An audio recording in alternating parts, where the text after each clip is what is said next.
আসসালামু আলাইকুম, আমি জাহিদ রনি। আজকে আবার চলে আসলাম আপনাদের কাছে নতুন একটা ভিডিও নিয়ে। জামালপুর সবথেকে পুরাতন একটি হাট, সেই হাটটির নাম হচ্ছে রানীগঞ্জ হাট। তো আজকে আমি চলে আসছি সেই রানীগঞ্জ হাট বাজারে। এটি হচ্ছে জামালপুর জেলার সবথেকে পুরাতন একটি হাট, যেটি কিনা 200 বছর আগে এই হাটটি নির্মাণ করা হয়েছিল। 200 বছর পর থেকেই এই হাটটি রেগুলার বসে চলছে এবং বর্তমানে কিন্তু এই হাটটির অবস্থা খুবই খারাপ এবং নাজেহাল অবস্থায় আছে হাটটি। তো আজকে সেই হাটটি আপনাদেরকে ঘুরে দেখাবো এবং এই হাটের বিস্তারিত তথ্য আপনাদের একটু জানানোর চেষ্টা করব।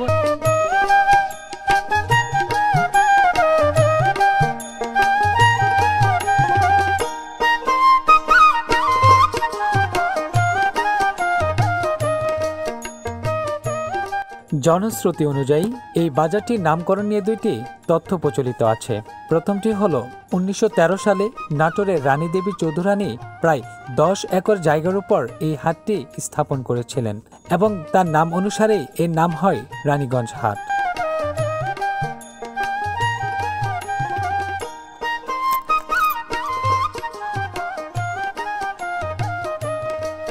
দ্বিতীয় জনশ্রুতি হল প্রায় 200 বছর আগে এই অঞ্চলে বাণিজ্য কেন্দ্র হিসেবে গড়ে ওঠা বাজারে বিদেশি বণিকদের আনাগোনা ছিল।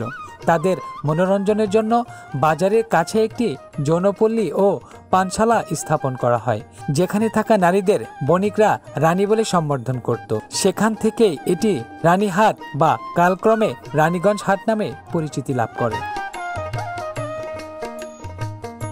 আজ 200 বছর আগের এই হাট, এই হাটের নদী নাই দিকে হাট মরে গেছে।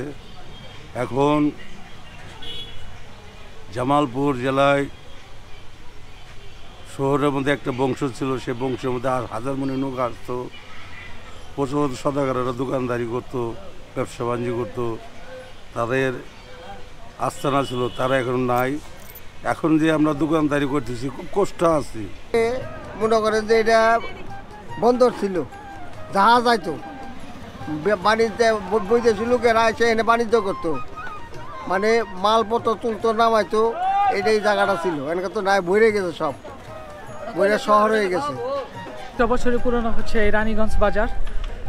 তো কালের বিবর্তনে অনেক বাজার হাটঘাট হয়েছে, সেজন্য এই বাজারের গুরুত্বটা কমে গেছে। এক সময় এই বাজার ছিল খুবই জাঁকজমকপূর্ণ এবং ঐতিহ্যবাহী একটি বাজার ছিল, কিন্তু বর্তমানে বাজারের জোশটা কমে গেছে, লোকজনের আনাগোনা কমে গেছে।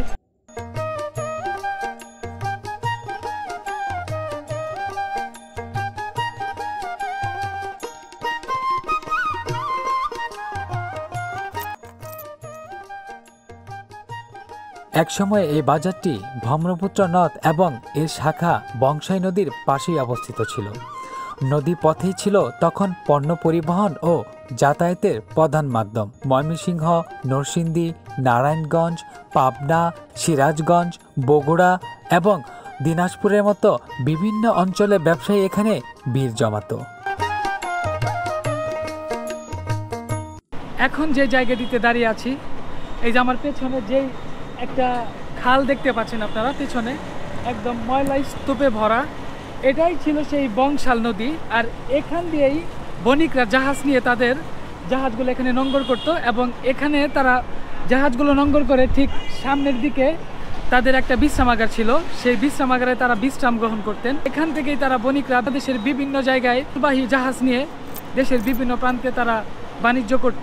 দেখেন বর্তমানে এই বংশাল এই খালটির অবস্থা বর্তমানে একদম নাজেহাল অবস্থা, পুরো একদম মানে ভরাট হয়ে গেছে। কালের বিবর্তন সকল কিছুই হারিয়ে গেছে, শহর হয়ে গেছে। আর মূলত জামালপুর জেলার ভিতরে সবথেকে পুরনো হাটই ছিল এই রানীগঞ্জ হাট।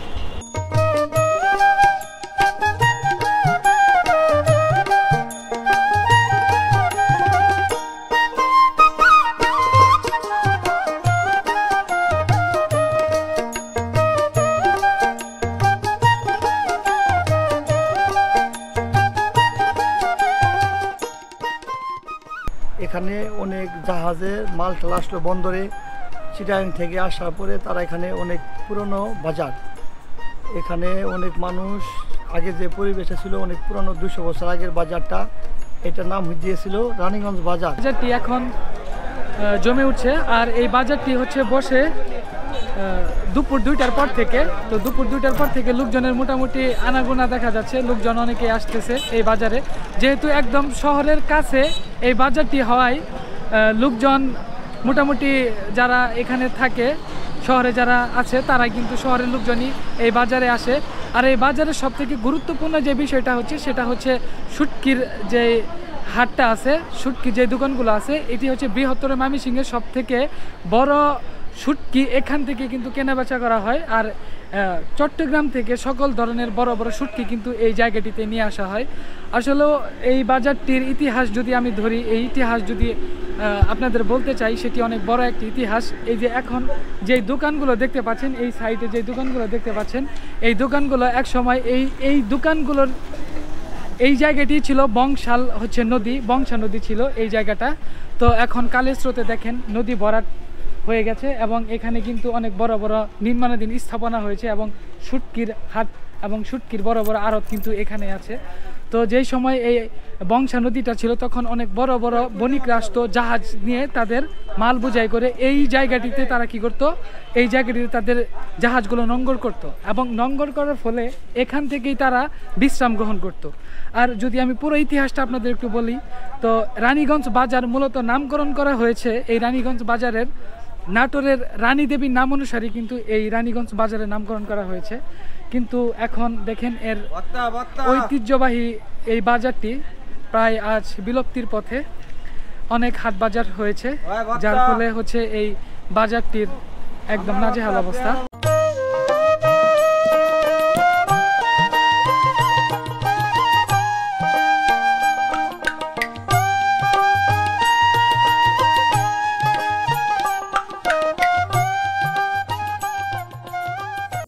আর বিশেষ করে এই বাজারটিতে এসে দেখা মিলল গ্রাম বাংলার ঐতিহ্যবাহী অনেক এই যে জিনিস কুলা, তারপরে বাঁশের তৈরি অনেক জিনিস এখানে আছে। হ্যাঁ, তো যেগুলো কিন্তু সচরাচর পড়ে না, আর বিশেষ করে শহরের ভিতরে এরকম যে এই যে বাঁশের তৈরি যে নির্মাণাধীন যে জিনিসগুলো আছে, প্রসাধনী জিনিসগুলো আছে, এখানে এসে কিন্তু পেয়ে গেলাম।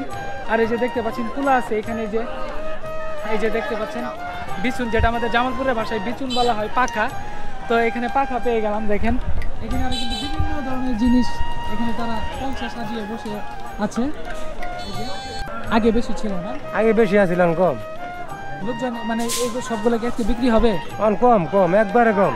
সবাই মালি বাজার, এই বাজার কিন্তু আগের মতো বাজারে হ্যাং নাই, বুঝছেন? বাজার এলোমেলো হয়ে গেছে গা, মানে হ্যাং বেচা কিন্তু তেমন হয় না, মানে টুকটাক মোটামুটি বাবা আর কি চলে, বুঝছেন? কিন্তু পুরাতন বাজার আছিল আগে আনে ধান চাউল সব জিনিস উঠতো, কিন্তু হ্যাঙ্গি না আসে না, হ্যাং খালি কাঁচা বাজার চলতেছে কোনো ভাই। এখন আর পাট আসে পাটের গুড়া অনুযায়ী মুড়ে পাট বিক্রি হয়, কিন্তু বাজারে দাম দুনি আর কি আসে না, জিনিস এখন আসে না। এখন নদীটা পুরাট হওয়ার কারণে কোনো নৌকা টোকা ভিতরে আসে না, পাটও আসে না, গুদামে থাকে, টাক দিয়ে নিয়ে যায়। সদর উপজেলা ড্যাঙ্গার করে থাকেন এবং ওইখান থেকে এই বাজারে এই বাঁশের তৈরি জিনিসগুলো তারা এখানে বিক্রি করেন। ব্রহ্মপুত্র নদীর গতিপথ পরিবর্তনের কারণে এবং নতুন নতুন বাজার গড়ে ওঠায় রানীগঞ্জ বাজারে সেই জলছেখনার ঐতিহ্যবাহী এই বাজারটি বর্তমানে মূলত শুটকি মাছের জন্য সারা বাংলাদেশে বিখ্যাত একটি হাট বাজার হিসেবে পরিচিতি লাভ করেছে। এখানে প্রায় 50 প্রজাতির শুটকি পাওয়া যায়। সপ্তাহে শনিবার ও মঙ্গলবার শুটকির বিশাল বড় একটি পাইকারি হাট বসে, যেখানে দেশের বিভিন্ন প্রান্ত থেকে লোকজন আসে শুটকি কিনতে। নানান্দর মাদারগঞ্জ আর বিশেষ করে ময়মনসিংহ বৃহত্তম টাঙ্গাইল আর মধুপুর এই সমস্ত বিভিন্ন অঞ্চল থেকে এখানে শুটকি নিতে আসে। হ্যাঁ, পাইকারি খুচরা বিক্রি করা হয় এখানে। হ্যাঁ, বৃহত্তম ময়মনসিংহের মধ্যে এটা ঢাকাতে অনেক পাইকারি আসে এই জায়গায়। এখানে এসে অনেক বড় সাগরের বাম, হ্যাঁ দেখেন কত বড় বাম মাছ। এটা কেজি কত করে ভাই? এই যে বাম মাছটা হচ্ছে 500 টাকা কেজি ধরে এই বাম মাছ হচ্ছে বিক্রি করা হচ্ছে। আপনারা যারা জামালপুর আসবেন অবশ্যই কিন্তু এই রানীগঞ্জ বাজারে বিশেষ করে হচ্ছে আপনার এই শুটকির আড়তে আপনারা কিন্তু চলে আসতে পারেন। এখানে কিন্তু আপনার সকল ধরনের সাগরের যত ধরনের শুটকি মাছ আছে সকল ধরনের মাছের শুটকি কিন্তু আপনারা এখানে আসলে পেয়ে যাবেন। এই বাজারে একসময় বিভিন্ন ধরনের পণ্য জমজমাট বেচাকেনা হতো। এর মধ্যে ছিল পাট, সরিষা, ধান, চাল, গম, পেঁয়াজ, রসুন, বিভিন্ন ধরনের মশলা, বেতের তৈরি জিনিসপত্র এবং মাছ। বিশেষ করে পাটের জন্য এটি ছিল একটি প্রসিদ্ধ হাট।